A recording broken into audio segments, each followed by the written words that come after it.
नहमदुहु व नुसल्ली अला रसूलिहिल करीम। अम्मा बअदु फ़अऊज़ु बिल्लाहि मिनश शैतानिर रजीम। बिस्मिल्लाहिर रहमानिर रहीम।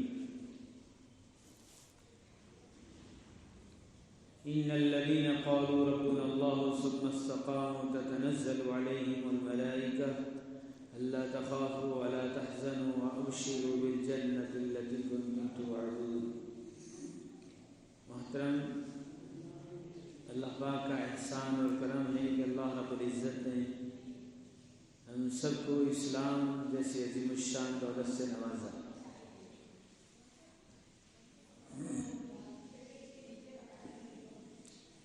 इंसान को अल्लाह रब्बुल इज़्ज़त ने दुनिया के एतबार से सारी नेमतें दी है,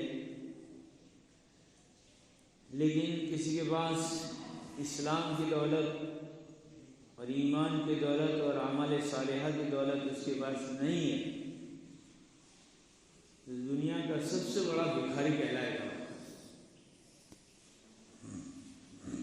और दुनिया के एतबार से उसके पास थोड़ा सा है, कुछ ज़्यादा नहीं है, लेकिन उसको अल्लाह ने ईमान की दौलत दी है, अमाल सालिहा की तौफीक दी है, दुनिया का सबसे बड़ा खुशनसीब आदमी कहलाएगा। क्योंकि असल मेरे दोस्तों हमारी ज़िंदगी आखिरत है, ये तो एक सफ़र है, सफ़र।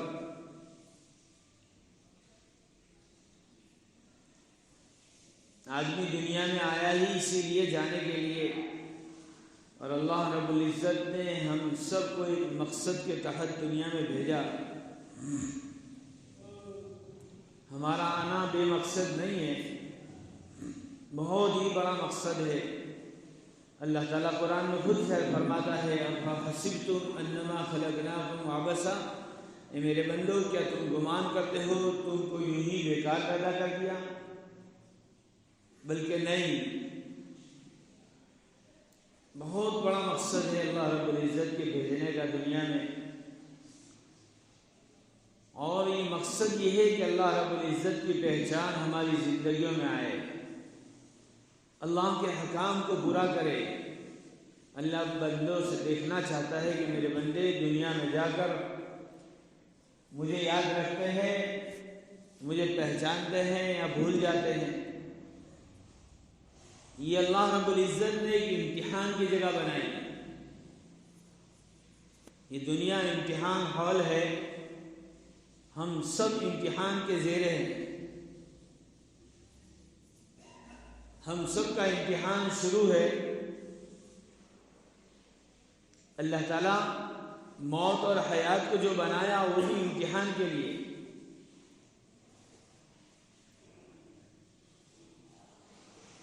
तबारकल्लज़ी बियदिहिल मुल्क व हुवा अला कुल्लि शैइन क़दीर अल्लज़ी खलक़ल मौत वल हयात लियब्लुवकुम अय्युकुम अहसनु अमला। हम देखना चाहते हैं कि मेरे बंदे, हमारे बंदे, उसमें कौन अच्छा अमल करके आता है, कौन अल्लाह को पहचान कर आता है, कौन अपनी ज़िंदगी सही रुख पर बना कर आता है।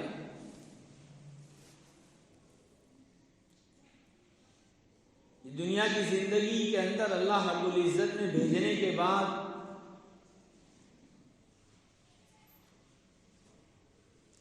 एक जिम्मेदारी हम सबको दी। हम आज़ाद नहीं हैं मेरे दोस्तों।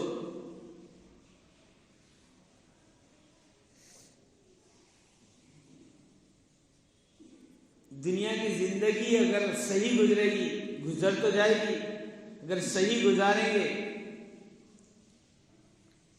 तो दुनिया और आखिरत दोनों में कामयाबी हमारे कदम चूमेगी। और दुनिया की ज़िंदगी के अंदर बागी बनकर ज़िंदगी बसर करी, अल्लाह के हुक्म को छोड़कर ज़िंदगी बसर करी हमने। गुजर गाहे गुजर तो जाएगी, लेकिन दुनिया और आखिरत दोनों बर्बाद हो जाएगी।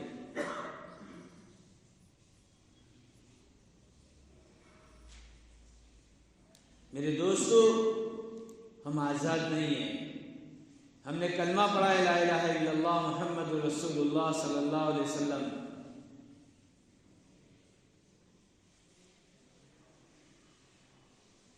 जैसे चाहे जिंदगी गुजारे, जैसे चाहे माल उड़ाए, जैसे चाहे कमाए, जैसे चाहे खर्च करे, ये हमारा सेवा नहीं है। उम्मत मोहम्मदिया सल्लल्लाहु अलैहि वसल्लम की बहुत बड़ी जिम्मेदारी है कि खुद को भी अमल करना है और दूसरों तक भी पहुंचाना है। एक बात भी अगर हम जानते हो तो दूसरों तक पहुंचाने की जिम्मेदारी हमारी है। हम अल्लाह के हुक्म को पूरा कर रहे, नमाज अदा कर रहे, ज़कात अदा कर रहे, तो हमारी जिम्मेदारी ये है कि हम उसे मुसलमान भाई को कहने वाले भी बने।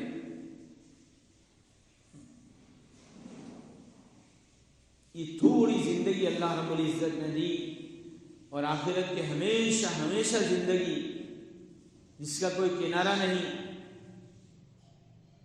जिसकी कोई इंतहा नहीं, इतनी लंबी जिंदगी की तैयारी के लिए अल्लाह ने मुख्तसर जिंदगी दी। और अल्लाह दुनिया के अंदर अल्लाह रब्बुल इज्जत का दस्तूर है कि अगर सही रास्ते पर चलेगा अपनी मंजिल मकसूद तक पहुंच जाएगा, गलत रास्ते पर चलेगा उसको कोई जबरदस्ती रोकने नहीं आएगा। हाँ, समझाने वाले आएंगे।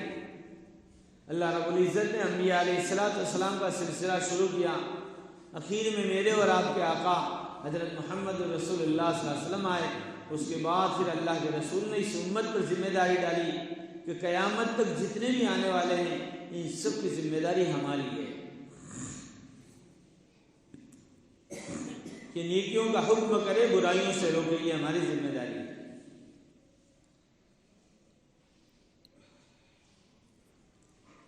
कुरान ने भी हुक्मन कहा, तुम में ऐसी जमात का होना जरूरी है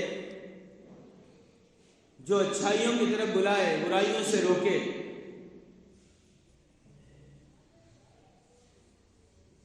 अल्लाह फौरन किसी की पकड़ नहीं करता, अल्लाह का दस्तूर है। कोई आदमी गलत रास्ते पर चल रहा है, समझाने वाले आएंगे, उसको प्यार मोहब्बत से समझाएंगे। और इस्लाम का शेवा है कि किसी को भी हम नसीहत करें तो नरमी के साथ नसीहत करें, क्योंकि मूसा अलैहिस्सलाम को भी अल्लाह रब्बुल इज्जत ने फिरौन के पास भेजे थे। उस वक्त ये कहा था कि क़ूला लहू क़ौलन लय्यिनन लअल्लहु यतज़क्करु यख्शा, कि नरमी से बात करना, शायद वो समझ जाए और उसके दिल में एक अल्लाह का खौफ पैदा हो जाए। हमेशा आदम अलैहिस्सलाम से लेकर जितने अंबिया आए सबका यही सेवा रहा है कि नसीहत की बात को नरमी के साथ समझाना, पकड़ धकड़ इसके अंदर नहीं है। तो समझाने वाले हमारे पास आएंगे, लेकिन फिर भी अगर हमने बात नहीं मानी तो सिर्फ वमा अलैना इल्लल बलाग, पहुंचाने वाला तो सिर्फ हमारे तक बात पहुंचा देगा, लेकिन उसका अंजाम बहुत खतरनाक होगा। फिर उसकी दुनिया भी बर्बाद होगी, आखिरत भी बर्बाद होगी। अल्लाह दुनिया की जिंदगी को भी उसके लिए तंग बना देंगे।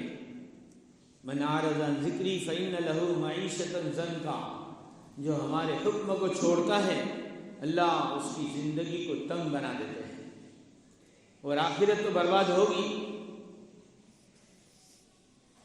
कल क़यामत के दिन भी अल्लाह अंधा उठाएंगे उसको, वनहशुरुहु यौमल क़यामति आमा, कल क़यामत के दिन अल्लाह उसको अंधा उठाएंगे। मेरे दोस्तों, उस वक्त पछताने के सिवा कुछ नहीं। अगर बेहतरीन जिंदगी बसर की है तो मौत के वक्त से ही खुशखबरियां शुरू हो जाएगी,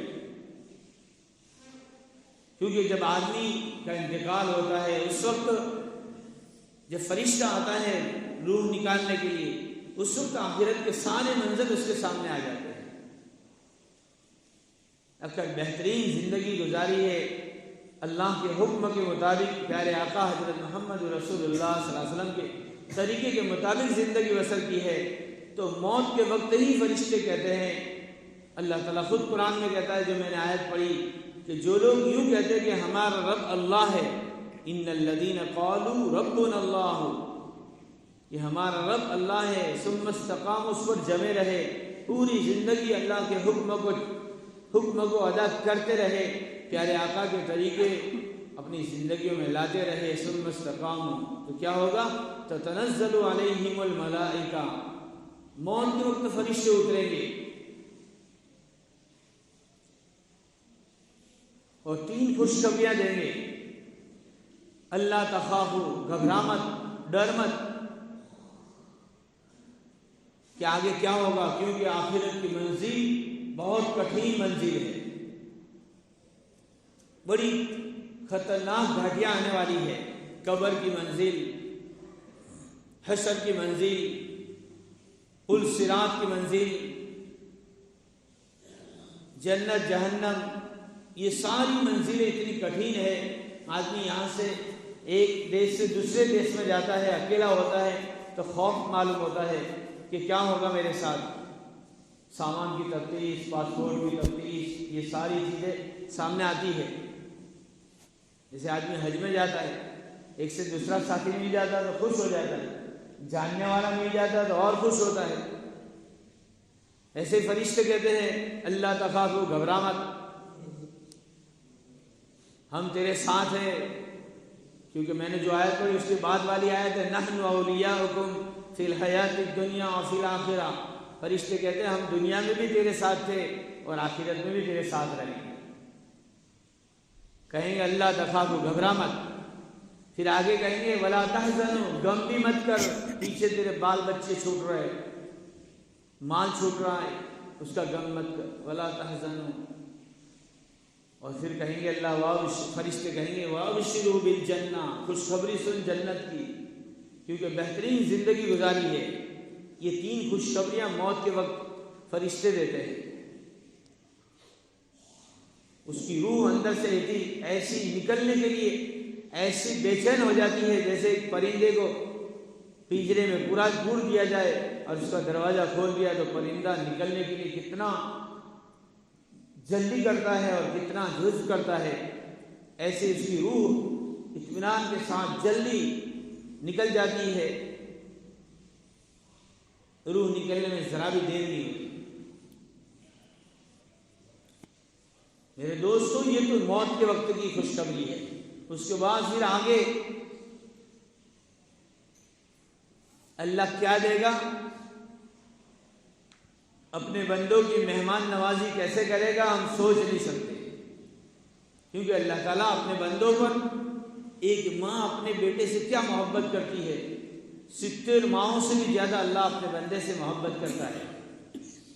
अपने बंदे को कैसे अजाब देगा। अल्लाह खुद कुरान में कहता है, मा यफ़अलुल्लाहु बिअज़ाबिकुम इन शकरतुम, क्योंकि शुक्रगुजारी पर अल्लाह ताला बहुत देता है। मेरे बंदो, मुझे क्या ज़रूरत है तुम्हें अजाब देने की, अगर तुम मेरा शुक्र अदा करो। हर बात में अल्लाह का शुक्र अदा करना चाहिए। शुक्र पर अल्लाह ताला इतनी बड़ी जन्नत देगा कि किसी दूसरे अमाल पर जन्नत न मिले तब भी बेहतर है। इसलिए हर हाल में अल्लाह का शुक्र अदा करना चाहिए। जिस हाल में अल्लाह ने हमें दुनिया में रखा है, हर हाल में अल्लाहुम्मा लकल हम्द लकल शुक्र व लकल शुक्र, यह हमारी ज़ुबान पर आना चाहिए। चाहे बीमारी हो, चाहे कोई भी हालत हो, मालदारी हो, गरीबी हो, तो पूछा क्या भाई खैरियत है, अल्हम्दुलिल्लाह। किसी भी हाल में अल्लाह के हम्द बयान करेंगे, अल्लाह ताला हमारी नेमतों को और बढ़ाएगा और अल्लाह ताला दुनिया और आखिरत दोनों में कामयाब करेगा। अल्लाह हम सब उस पर अमल करेंगे।